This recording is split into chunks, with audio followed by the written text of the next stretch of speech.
So, since 1968, the both political parties have been pandering to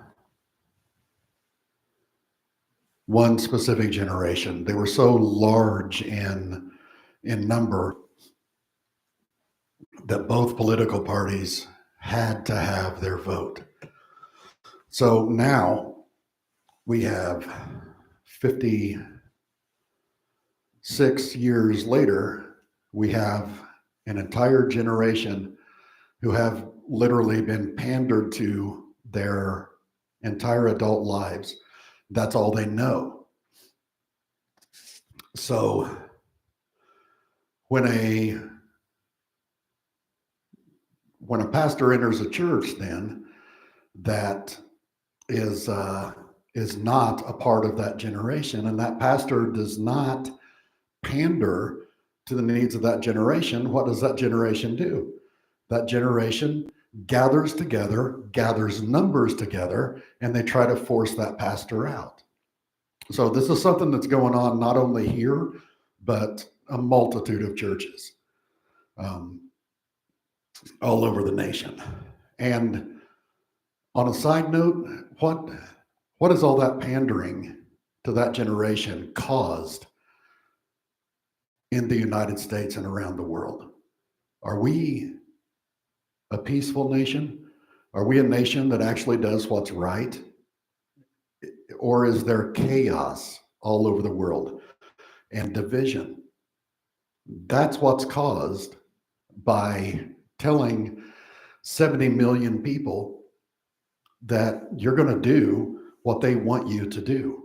That's what's caused by pandering to that generation. That generation has no other idea other than what they collectively decide it's going to happen.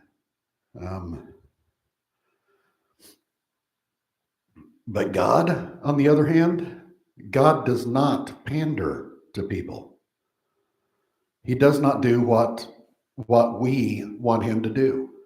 He does not build a church the way we build a church. He doesn't build a society the way that we build a society. So keep that in mind. God multiplies. In Genesis 15, God made a covenant with Abraham. That was the covenant that I talked about a couple weeks ago. It's in Genesis 15.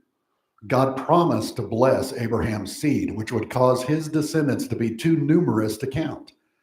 So wherever Abraham planted his seed, his descendants would multiply. Sarah, Abraham's wife, his first wife, the wife of his youth. She was getting older. She was barren. Abraham was in his 80s as well, but God blessed his seed. So Sarah didn't believe God and even laughed at him.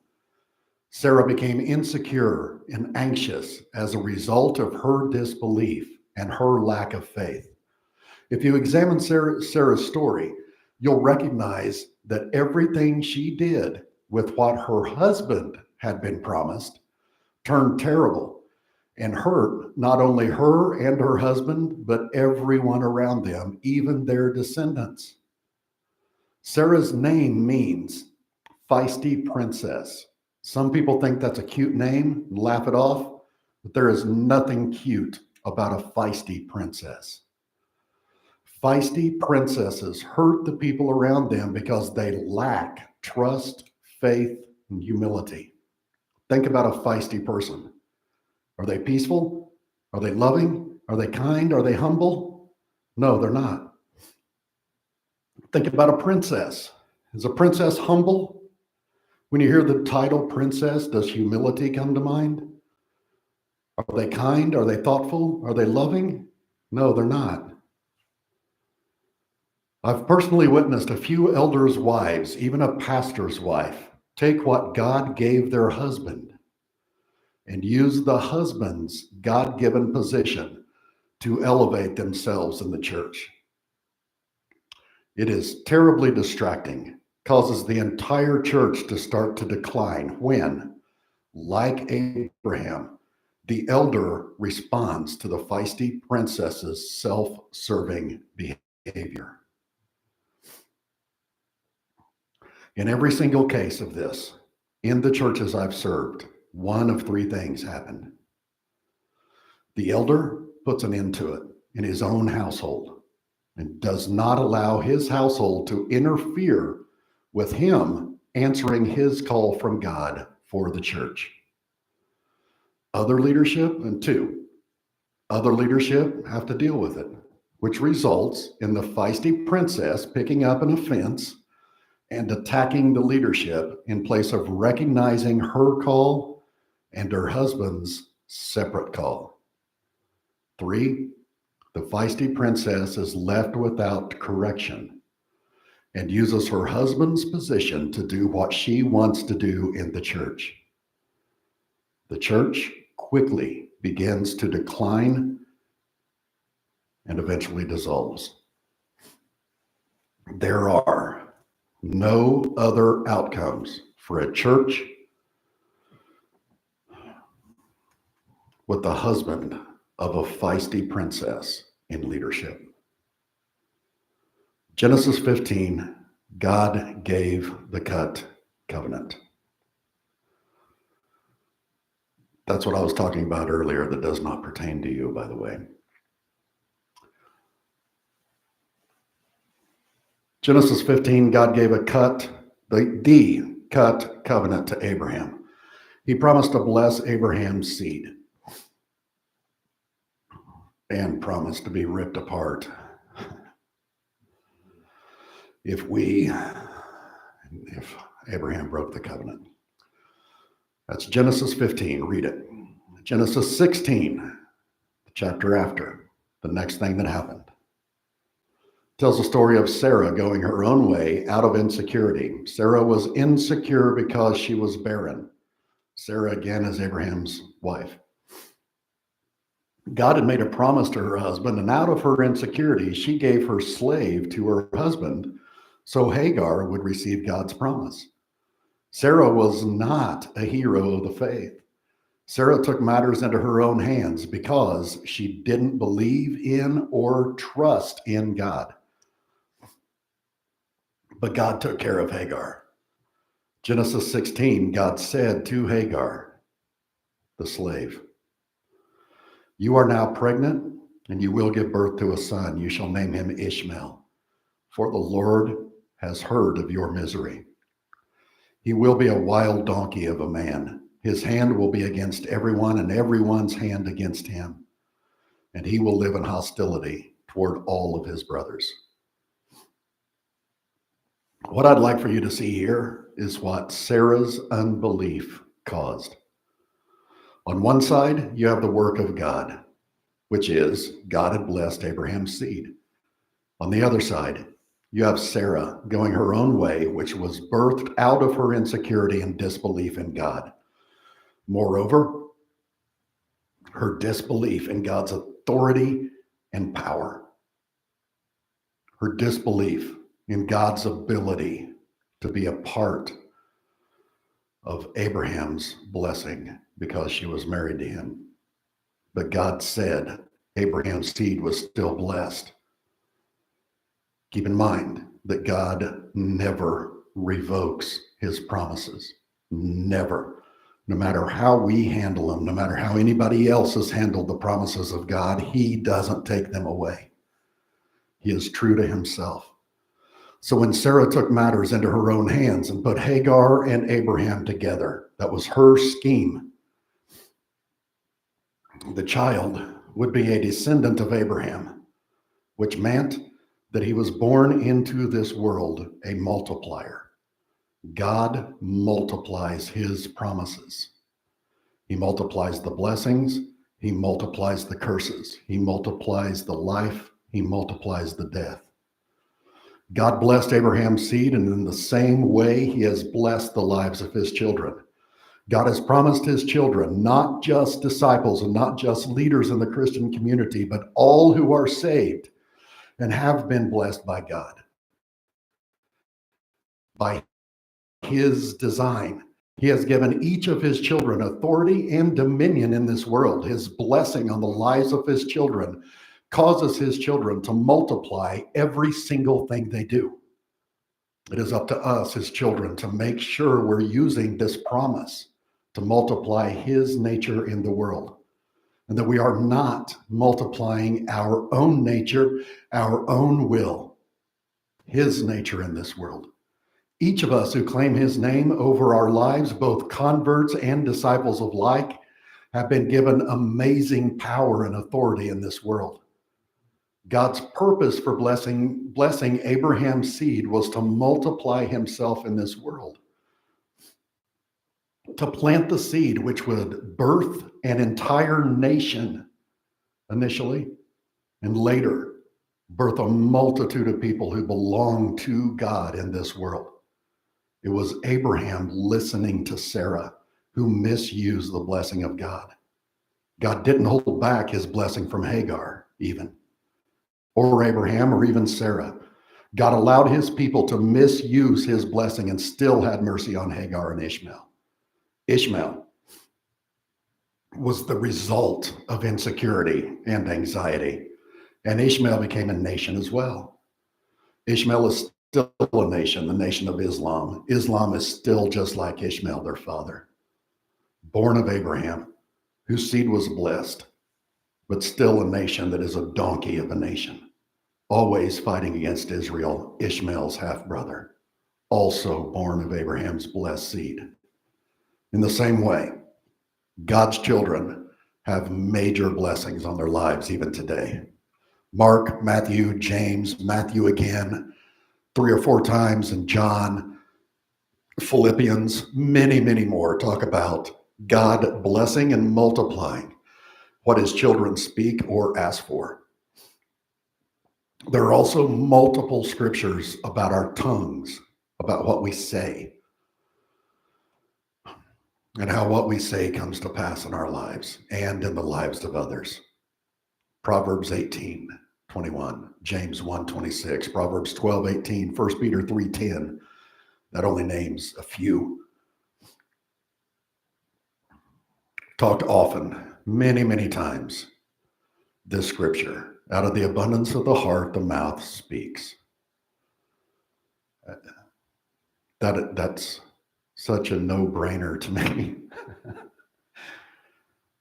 That you can see what is in a person's heart by the words they speak, not individual words, not curse words or anything like that, but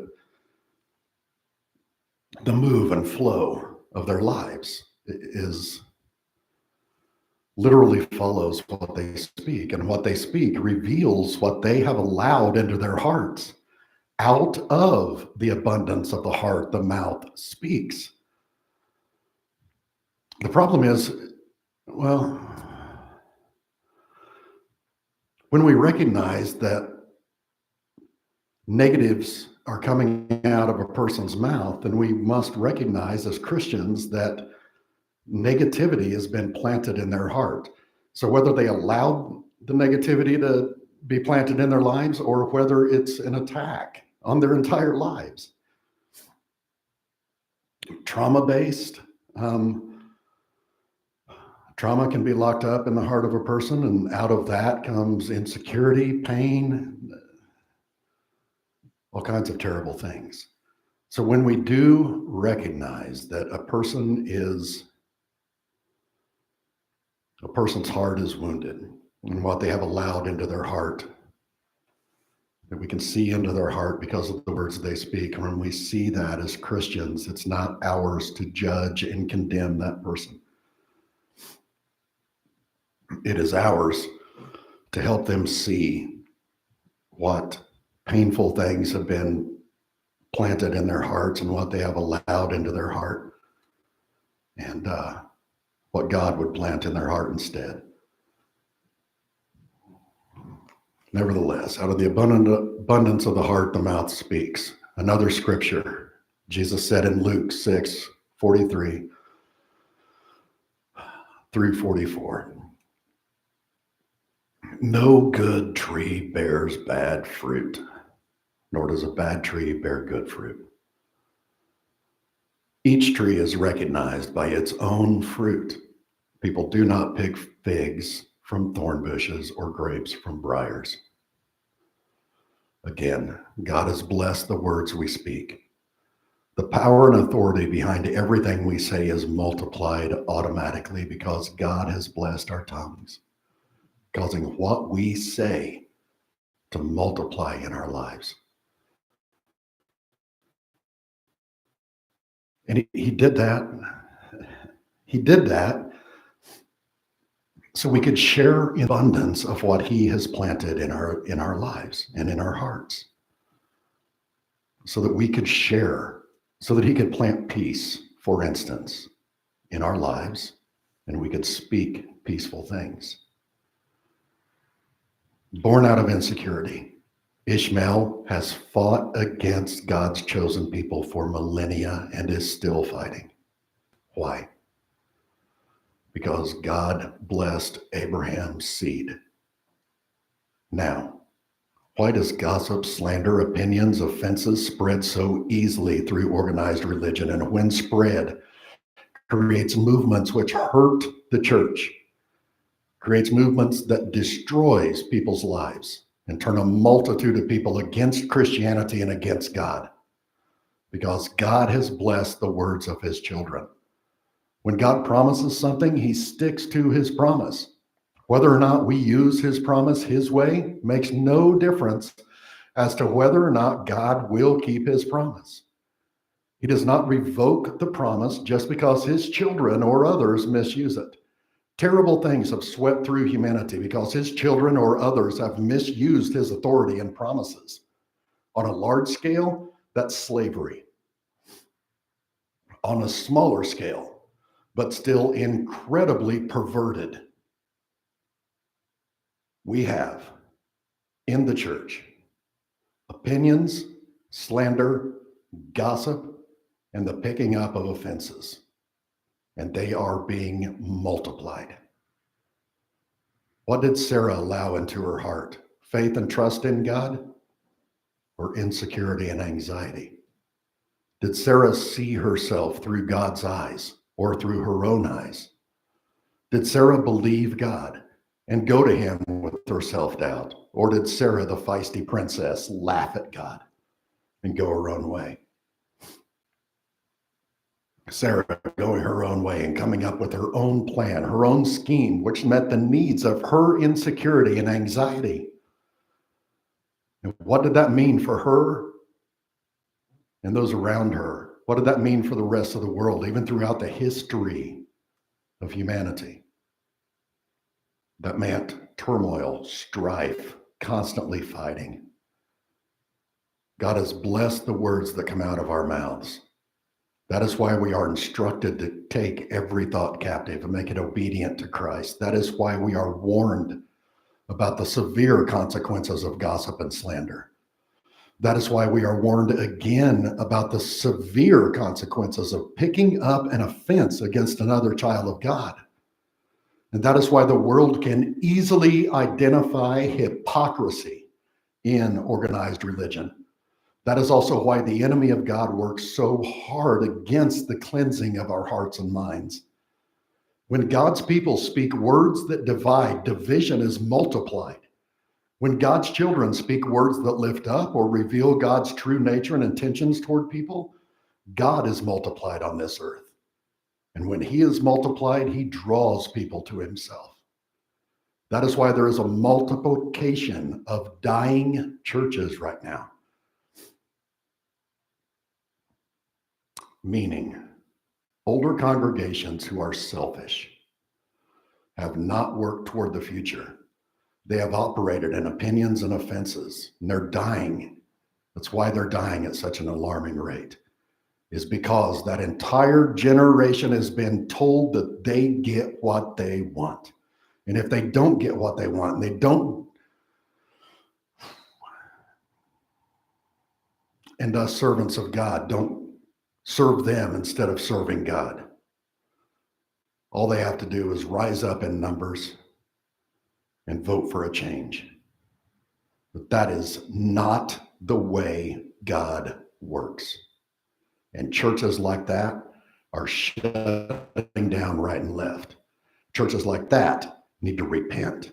Churches like that have got to start identifying what they are doing, that God does not pander to any human being. Just as God blessed Abraham's seed and Sarah's insecurity caused him to misuse his seed, God has blessed the words his children speak, and his children have misused their tongues. If you've been wounded by a church or by Christians, then you know that they have misused the promise of God.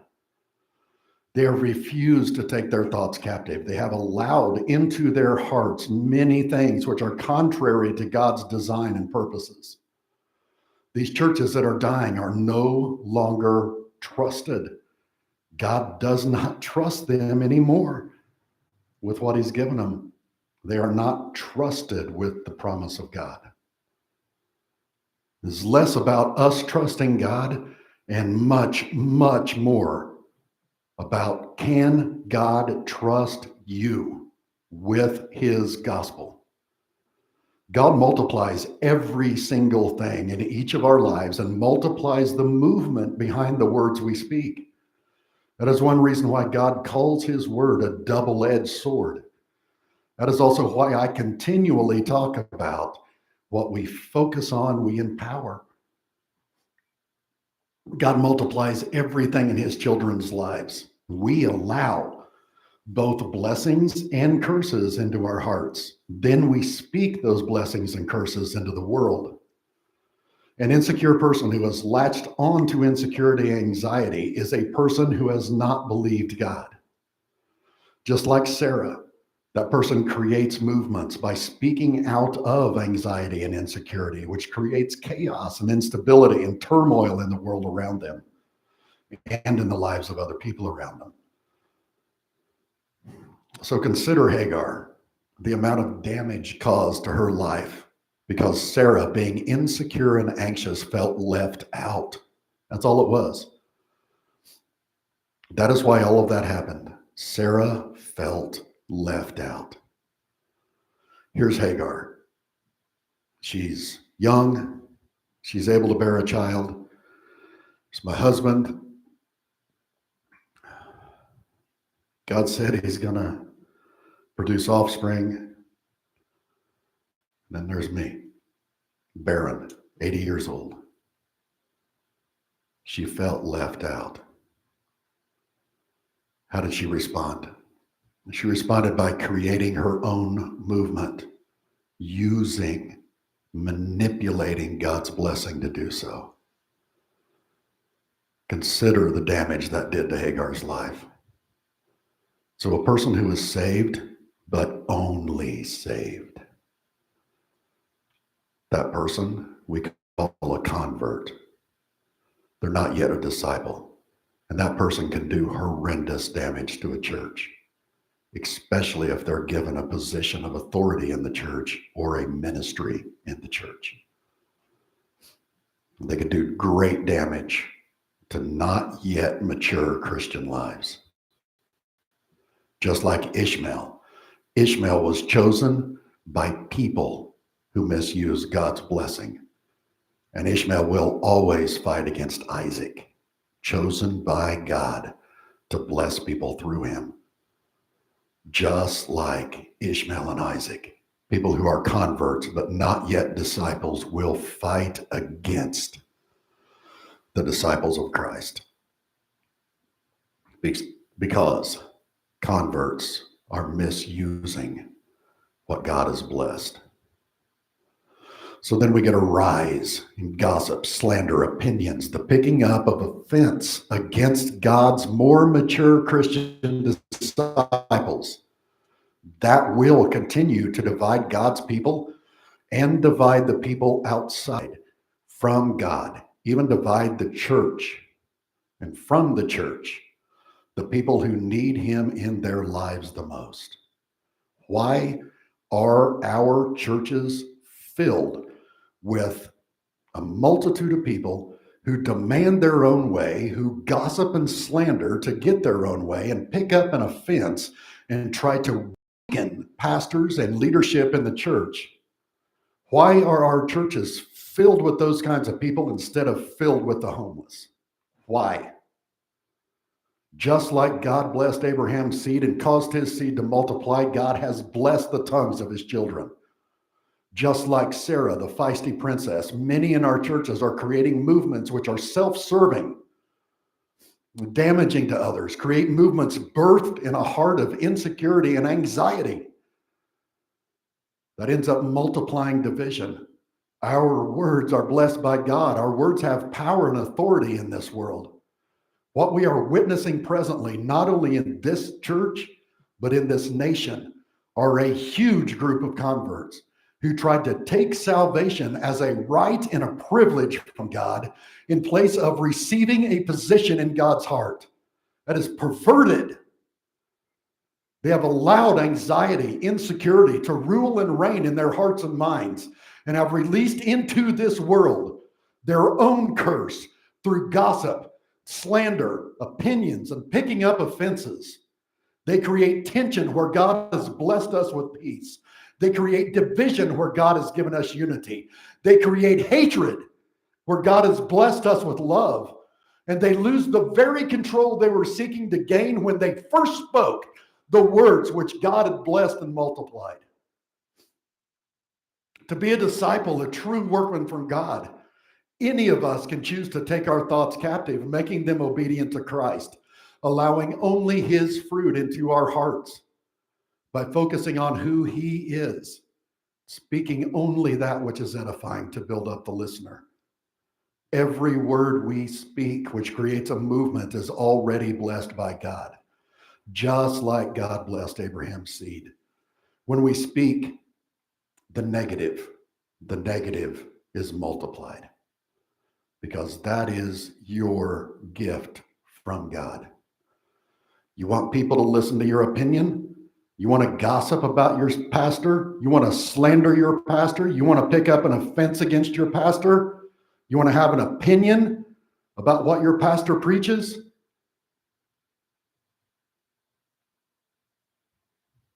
God has blessed your words and they will be multiplied. But when we speak the things of God, the real things of God, not our opinion of the things of God, or our opinion of other people's relationship with God, then those words are also multiplied. It doesn't matter whether or not you are like Sarah, who operates in anxiety and insecurity, or if you're like Hagar, who was the recipient of the pain caused by Sarah's insecurity and anxiety. Or if you're like Abraham, who believed God and it was credited to him as righteousness. None of that makes any difference whatsoever. None of it.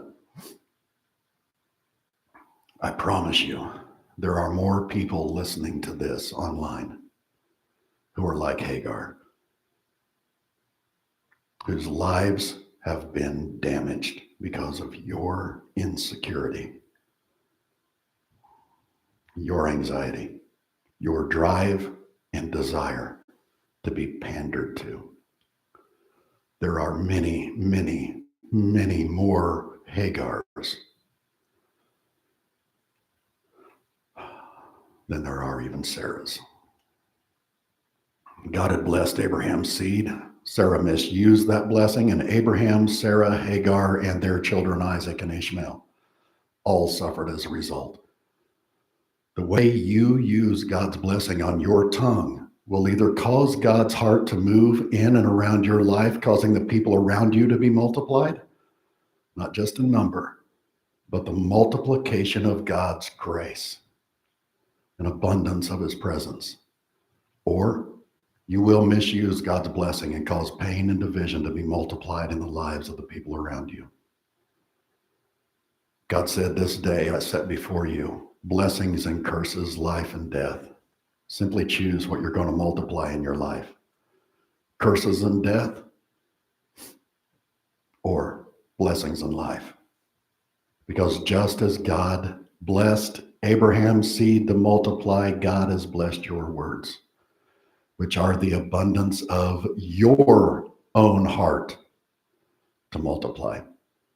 What you speak, what you multiply is your choice. And for the people listening online, you are safe here. Myself and many others like me,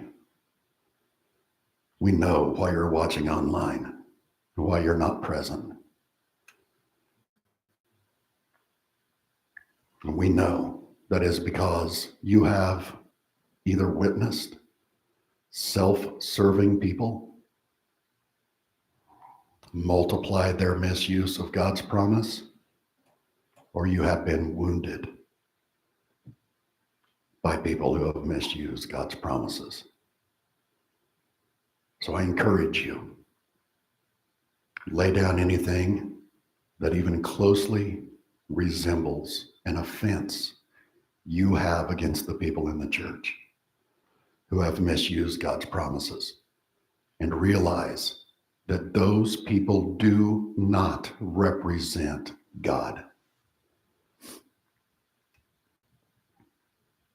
At the same time, if you're going to point your finger at them and call them hypocrites and use that as an excuse not to come to church, then you're no better. And God is dealing with offense in your life.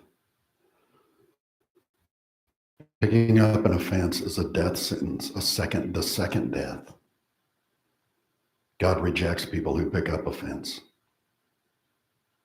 And God has multiplied the picking up of offense in the church, in organized religion, so he can wipe it clean and give it back to those of us who will multiply who he is.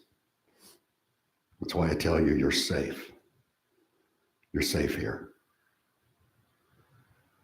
God did not hurt you. The multiplication of our words is a gift from God that the church has misused. At the same time, before we point the finger at the Sarahs of the church, let's focus on God's desire to heal you and to deliver you from such people. You're listening.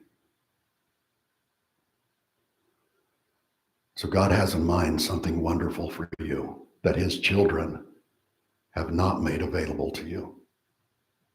Let him deal with the ones who promote self, the ones who promote opinions, the ones who promote dogma, and the ones who promote division. Let God deal with them. You, listener, explore and focus on what God has in mind for you, knowing that your words are also spoken as words that multiply. Turn your thoughts toward his goodness and kindness, realizing that grace is his presence, and it is his presence which empowers you to be free, not the words and actions of his so-called children. Those won't set you free. God is the one who sets captives free. You are being held captive by the selfishness and lack of humility manifesting in the lives of immature Christians. Even if the Christian has been attending church for 50 years, makes no difference. They're still immature. You are being held captive to their immaturity. Rest assured, God will deliver you, and it is his desire to deliver you and set you free from the opinions and judgments of those who have driven you away from church. If you're hearing this, then God will deliver you. He will. All you have to do is look to him. Look away from the damaging behaviors of those who call himself, or of those who call themselves by his name.